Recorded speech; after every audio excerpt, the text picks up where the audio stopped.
بسم الله والحمد لله والصلاة والسلام على رسول الله وعلى آله وصحبه ومن والاه.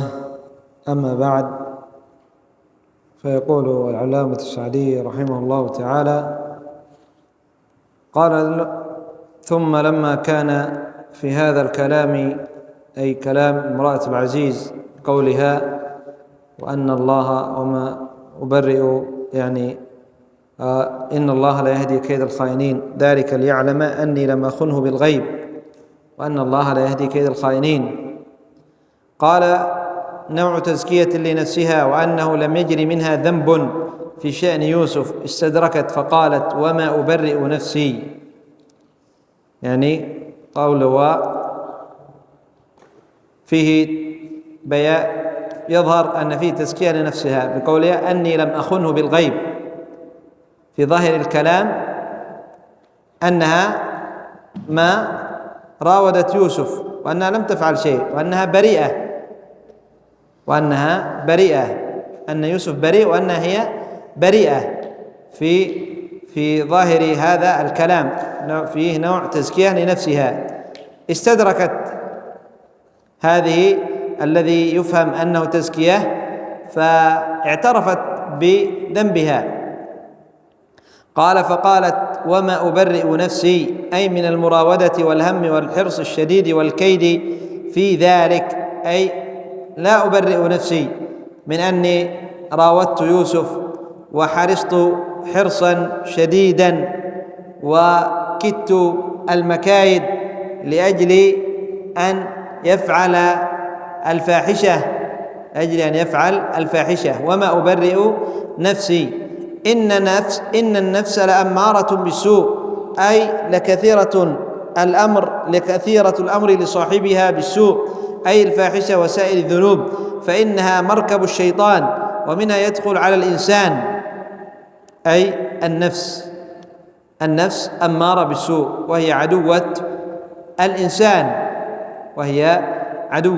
الإنسان، أعداء الإنسان، كما ذكر شيخنا محمد بن عبد الله الإمام: 4: النفس والهوى والشيطان أحد يذكر النفس والهوى والشيطان؟ ما هو الرابع؟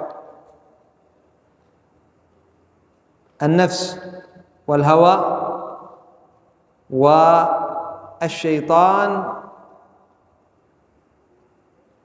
الله أعلم ما هو الرابع. المهم، من أعداء الإنسان النفس أمارة بالسوء، كثيرة الأمر لصاحبها بأن يعمل السوء، الفواحش وجميع الذنوب، وهي مركب الشيطان، أي أن الشيطان يأتي إلى النفس فيركب فوقها، تمشي معه، ومنها يدخل الشيطان على الإنسان فيحثه على فعل الشر ويحبطه ويكسر عن فعل الخير، إلا ما رحم ربي فنجاه من نفسه الأمارة بالسوء، حتى صارت نفسه مطمئنة إلى ربها، منقادة لداعي الهدى، متعاصية عن داعي الردى، فذلك ليس من النفس، بل من فضل الله ورحمته بعبده.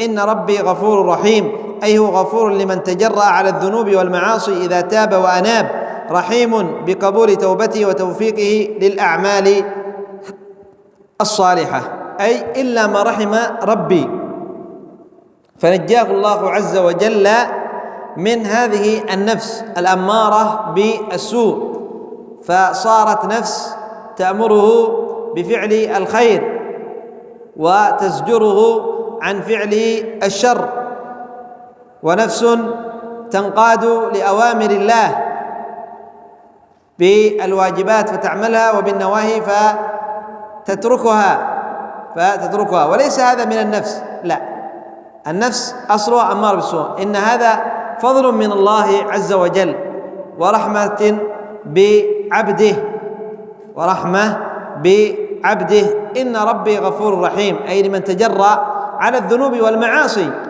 فمهما فعل العبد من الذنوب والمعاصي فليعلم أن الله غفور رحيم. قل يا عبادي الذين أسرفوا على أنفسهم لا تقنطوا من رحمة الله إن الله يغفر الذنوب جميعا إنه هو الغفور الرحيم. ومن تاب تاب الله عليه، من تاب تاب الله عليه. وبعدما ذكر الله جملة من الكبائر قال إلا من تاب وآمن وعمل عملا صالحا فأولئك يبدل الله سيئاتهم حسنات وكان الله غفورا رحيما، وكان الله غفورا رحيما. ويقول النبي صلى الله عليه وسلم قال ولو أن لابن آدم واديا من ذهب لأحب أن يكون له واديان ولن يملأ فاه إلا التراب ويتوب الله على من تاب، ويتوب الله على من تاب ولو كان مشركا ولو كان كافرا، إذا تاب قبل الموت فإن الله عز وجل يتوب عليه. إن الله يقبل توبة العبد ما لم يغرغر من أي ذنب. وهذه من رحمة الله عز وجل بعباده أن جعل لهم باب التوبة مفتوح وناداهم يا أيها الذين آمنوا توبوا إلى الله توبة نصوحا. وقال النبي صلى الله عليه وسلم إن باب التوبة مفتوح لا يغلق إلى يوم القيامة، أي إلى أن تطلع إلى أن تأتي العلامات الكبرى، علامات الكبرى. إن الله يقبل توبة العبد ما لم يغرغر وما لم تطلع الشمس من مغربها، ما لم تطلع الشمس من مغربها. قال وهذا هو الصواب أن هذا من قول امرأة العزيز لا من قول يوسف، فإن السياق في كلامها ويوسف إذ ذاك في السجن لم يحضر، أي قوله تعالى وما أبرئ نفسي إن النفس لأمارة بالسوء إلا ما رحم ربي إن ربي غفور رحيم. الصواب أن هذا من قولي ومن كلام امرأة العزيز وما أبرئ نفسي، ليس من كلام يوسف، لأن يوسف ما زال في السجن، حصل هذا وهو ما زال في السجن. عندما جاءه الرسول قال ارجع إلى ربك فاسأله، وقالت امرأة العزيز الآن حصل الحق، وقالت هذا الكلام وما أبرئ نفسي إن نفس الأمارة بالسوء، وما زال يوسف في السجن. بعد ذلك قال فلما تحقق الملك والناس براءة يوسف التامة، تحقق أن يوسف بريء، الملك والناس، قال أرسل إليه الملك وقال ائتوني به أستخلصه لنفسي، أي أجعله خصيصة لي ومقربا لدي، فأتوه به مكرما محترما، فلما كلمه أعجبه كلامه وزاد موقعه عنده. لما كلمه أي يوسف كلم الملك أعجب الملك بكلام يوسف، أعجب الملك بكلام يوسف وزادت رفعته عند الملك بحسن كلامه صلى الله عليه وسلم. قال فقال له إنك اليوم لدينا أي عندنا مكين أمين، أي متمكن أمين على الأسرار، أي قال له الملك قال ليوسف عليه الصلاة والسلام إنك اليوم لدينا أي عندنا مكين، ذا مكانه، وأمين أمين على الأسرار.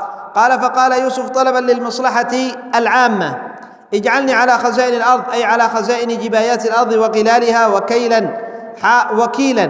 وكيلا حافظا مدبرا، إني حفيظ عليم، أي حفيظ للذي أتولاه فلا يضيع منه شيء في غير محله، وضابط للداخل والخارج، عليم بكيفية التدبير والإعطاء والمنع والتصرف في جميع أنواع التصرفات.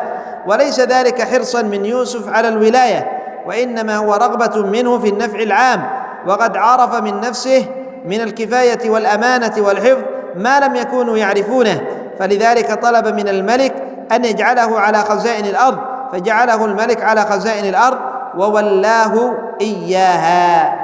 لما أن قرب الملك يوسف عليه الصلاة والسلام وقال له إنك عندنا لذو منزلة وذو مكانة وإنك أمين على الأسرار، طلب يوسف عليه الصلاة والسلام من الملك أن يقوم على خزائن الأرض، لأن عبر الرؤيا وأنها ستأتي 7 سنين يعني خصبة، وخزائن الأرض أي ما يجنوه من الثمار ومن الحبوب يأتي إلى هذا، يعني هذا الذي يكون خازن.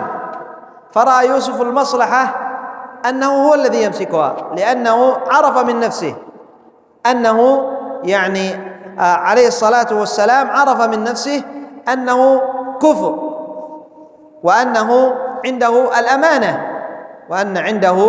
الأمانة، فطلب من يعني وهم لا يعرفون ذلك، لا يعرفون أن يوسف كفء وعنده الأمانة، فعند ذلك كان من المصلحة أن يريهم هذا الأمر وأن يظهر لهم هذا الأمر. وسيذكر العلامة السعدي رحمه الله تعالى هذا من الفوائد. إذا رأى الشخص المصلحة، إذا رأى مصلحة راجحة ليس مصلحة محتملة، لم يكن هناك غيره أولى بهذا الأمر، فإن له أن يتقدم لهذا الأمر ويقول أنا أهل له. إذا لم يكن غيره موجود ولم يكن إلا هو يصلح لهذا الأمر، فلا بأس أن يظهر ما عنده من العلم وما عنده من الفهم. لكن إذا كانت مصلحة متحققة ولم يكن هناك أحد غيره، وإلا الأولى أن العبد لا يزكي نفسه، فلا تزكوا أنفسكم هو أعلم بمن اتقى. سيدخل العلامة السعدي ذلك في آخر يعني تفسير السورة. فعندما طلب جعله الملك على خزائن الأرض. قال تعالى وكذلك أي بهذه الأسباب والمقدمات المذكورة، الرؤيا تعبيرها يعني وبراءة يوسف وقول يوسف جعلني على خزائن الأرض، بهذه الأسباب والمقدمات المذكورة مكنا ليوسف في الأرض يتبوأ منها حيث يشاء في عيش رغد ونعمة واسعة وجاه عريض نصيب برحمتنا من نشاء. أي هذا من رحمة الله بيوسف التي أصابه بها وقدرها له، وليست مقصورة على نعمة الدنيا، فإن الله لا يضيع أجر المحسنين. ويوسف عليه السلام من سادات المحسنين، فله في الدنيا حسنة وفي الآخرة حسنة، ولهذا قال ولأجر الآخرة خير من أجر الدنيا للذين آمنوا وكانوا يتقون، أي لمن جمع بين التقوى والإيمان. فبالتقوى تترك الأمور المحرمة من كبائر الذنوب وصغائرها، وبالإيمان التام يحصل تصديق القلب بما أمر الله بالتصديق به، وتتبعه أعمال القلوب وأعمال الجوارح من الواجبات والمستحبات. فهنا مكن ليوسف بسبب قبل التمكين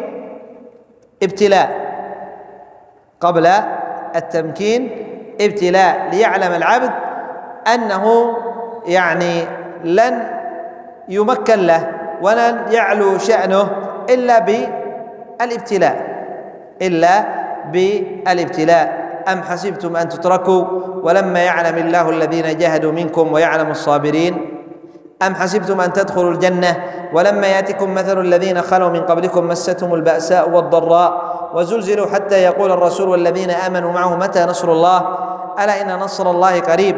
ألف لام ميم أحسب الناس أن يتركوا أن يقولوا آمنا وهم لا يفتنون ولقد فتنا الذين من قبلهم فلا يعلمن الله الذين صدقوا ولا يعلمن الكاذبين. نكتفي بهذا القدر إلى هنا. سبحانك اللهم وبحمدك أشهد أن لا إله إلا أنت أستغفرك وأتوب إليك.